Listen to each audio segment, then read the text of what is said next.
My name is Robert McKinray. 6 years ago, I had a chance encounter with someone at a house party.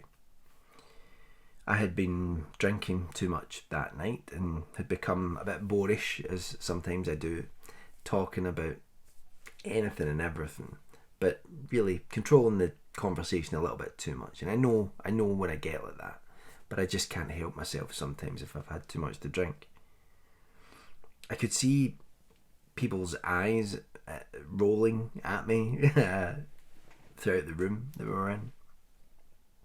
I was talking about how the conversation had started. Someone had been talking about Marvel movies and Star Wars movies, and they were talking about kind of popular cinema. And I came across as a bit of a snob. I started talking about film noir from the 1940s and how none of you know what a good movie is. And people just, well, the people who knew me, they tolerated me and tried to get me to quieten down a little bit. But then one person came up to me. Her name was Kelly. I'd heard of her from a mutual friend, but I had never met her before. Kelly had the same love for those sorts of movies as I did. She loved movies from the 1940s. So we started talking about it, and we spent the rest of the evening sitting in the corner of a room. It wasn't a romantic thing. It was like two kindred spirits just kind of meeting and connecting over something that they both really enjoyed. And I really enjoyed the rest of that night. We just talked about movies. Really, over the next couple of weeks, I ended up meeting Kelly a couple of times here and there with other friends, and we ourselves exchanged numbers and became friends very, very quickly. Then one day I was invited to a party at Kelly's, and she was really adamant that I come, but she did say to me, "Leave your scepticism at the door, Robert," knowing that I was quite sceptical in nature. I didn't know what that meant entirely. She wouldn't tell me what was in store for me, but she said I was being included in a very exclusive circle of friends. So I went to this party. Turns out there was only 8 of us there, and when I went into the house, it was cast in darkness, and there were candles dotted around the place, and I was led into the dining room. I was looking at people and I was saying, like, what's going on, what's happening? I felt like I was being inducted into some sort of cult. But in this lush dining room that Kelly had, on the top of this large dining table, there was a Ouija board. Now, I'd never actually used a Ouija board in real life. I'd seen them in movies and things like that, and I was very sceptical about them. I'd read an article once about them and how, along with kind of automatic handwriting, that people's subconscious can come in and sort of slowly move the planchette around, spelling out words on the Ouija board, and then it sounds as if, or looks as though, a spirit is answering questions when really it's just someone's subconscious. So I pretty much knew what was going on, but the people there seemed to be really into it. And Kelly said, just Robert, just go with it, go with the flow. I know you're not into this sort of thing, but just, it'll be fun. We do this every now and then. So as it turns out, this was the case. Kelly would actually have a seance in her house every few weeks. Now, some of them who were there just saw it as an excuse to have a drink and see their friends, and it was something fun to do. But others were like deadly serious about it, and I could tell that. And Kelly was one of them. She seemed to be taking it really seriously.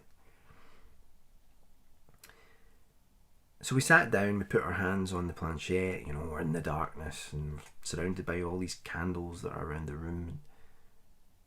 I have to say it was pretty atmospheric, but also felt pretty silly, at least to begin with. So Kelly started asking if there were any spirits, and lo and behold, the planchette started moving. People started answering. Well, I'm assuming it was other people at the board, because it wasn't me. I wasn't pushing the planchette. Names came through, dates, little pieces of advice, things like that. And then we took a small break after a couple of hours, had a few more drinks, and then came back to the table. I was hoping that we'd been done with all the spooky stuff by then, but this wasn't the case. We sat down at the table, and I tend to get up to a bit of mischief when I have a drink. And so this time Kelly asks, is anybody there? And I moved the planchette to yes. We all had our hands on it, so no one could tell it was me that was pushing it this time. So she got all excited. We've made contact with another spirit. So then she asks for a name. What is your name, spirit? The first name that jumped into my mind, I don't know why, was David. And so I started spelling out the name David. And as I was getting to the end of that word, there was an audible gasp from someone in the group. And I looked up and I saw Kelly's face, and her bottom lip was kind of trembling, and the colour had drained from her face. So she started asking questions of this David. And, I started answering things very vaguely, and with each answer, she was getting more and more upset, I could tell. So eventually I just stopped moving the planchette. I thought, no, I've struck a nerve here. So Kelly then started to get frustrated. Contact's been broken, she kept saying. We'll need to try again. But no matter how many times she tried, I wasn't going to do that again, because it would obviously upset her. And it seemed to have upset her so much that David was no longer responding, that she actually said that she was getting a migraine, and which I think was just a ruse. She wanted us to leave. So we all left. 2 days later, I get a phone call from Kelly. She says to me, were you pushing the planchette the other night? And I was going to be honest. I was going to say, yeah, because part of a prank, the enjoyment of a prank, is telling people, yeah, that was me. But Kelly was so upset that I just didn't want to do that to her. Our friendship had only just begun, and I enjoyed her company, and I thought, I've taken a step too far here, so maybe if we just ignore this from now on, it'll go away. But it wouldn't go away, because Kelly, she started asking me to go to other seances, even though she would ask me, did you move the planchette that night we spoke to David? I'm like, no, not at all. She kept asking me back, and I kept saying no, and over several phone calls she got more and more upset, more and more agitated, and she said to me, it's got to be the same people, Robert, it's got to be the same people. You don't understand, it's like an antenna. If it's all the same people, we tune into a specific frequency and we pick up that spirit. You've got to be there with the others. It meant that much to her eventually. She wore me down, and I went. So I went another night, same deal, house cast in darkness, candles, the only light. We sat round the large dining table, around the Ouija board, and we put our hands on the planchette. She started asking, David, are you there? David, are you there? I didn't move the planchette. I didn't want to upset Kelly again. David, are you there? David, are you there? She just got more and more aggravated.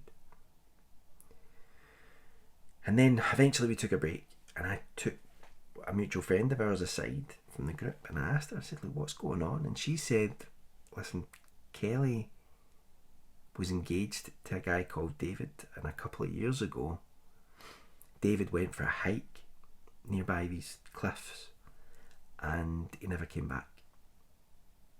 They found his backpack, they found I think some of his clothes, but they never found him.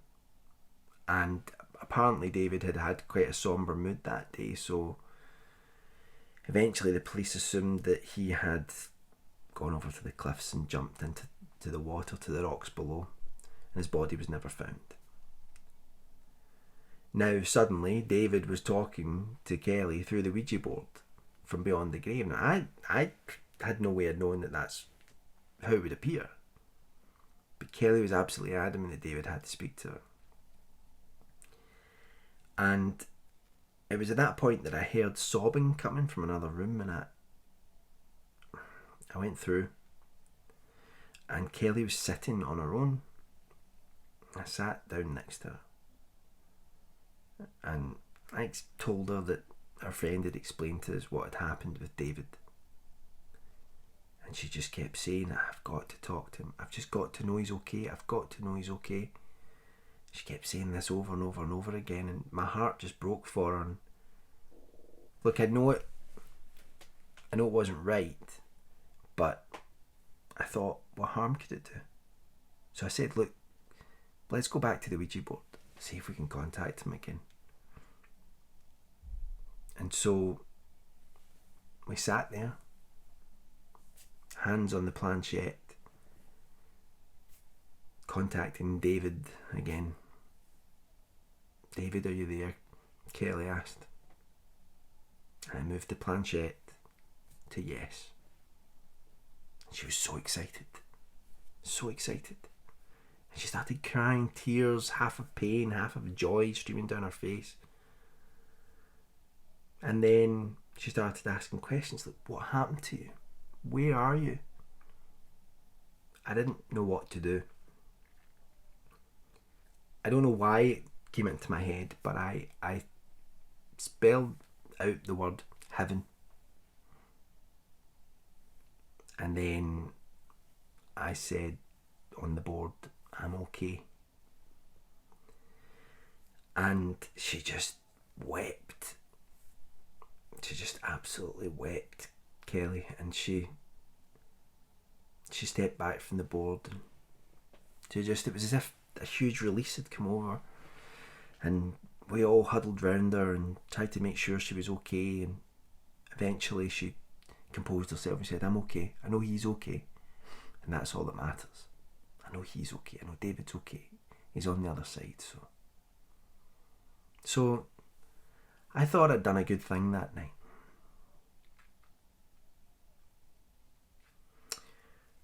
The next day, I get a phone call from our mutual friend. And she says, Robert, I don't know how to tell you this, but Kelly killed herself last night. Kelly left a suicide note saying that she now knew where David was, and that it was a good, happy place, that he was okay, and that she wanted to be with him.